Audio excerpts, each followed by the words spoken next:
Hi everyone, I'm Mars Rab, your real estate broker and home partner, here to guide you through real estate opportunities that you might love.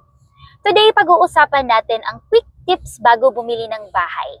Lalo na ang mga pre-qualification basics na kailangan mong malaman bago mag-reserve. Gaano ka-importante ang edad sa pagkuha ng housing loan? Importante ang edad. Mas bata ka, mas mahaba ang loan term. Hanggang 30 years pa nga. Ibig sabihin, mas magaan ang monthly mo. Paano naman ang status at trabaho? May epekto ba?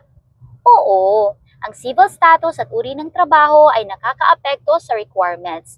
Kaya mas mabuting maging tapat sa details para matulungan kitang piliin ang tamang loan option. May income requirement ba bawat project? Yes, lahat ng project may income bracket. Halimbawa, sa pag-ibig, kailangan may 24 months na hulog ka. Kung wala pa, pwedeng mag-apply at bayaran ng lump sum para makumpleto. Paano kung bank financing naman? Good news! May mga bank loans na umaabot din ng 30-year term at hindi mo kailangang maging depositor para makautang. Gusto kong malaman kung qualified ako. Anong gagawin ko? Simple lang.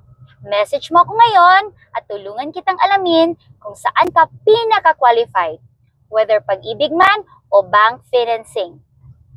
This is Mars Rab, your need, my priority. Serving you with a golden heart. Kita-kits sa susunod na topic.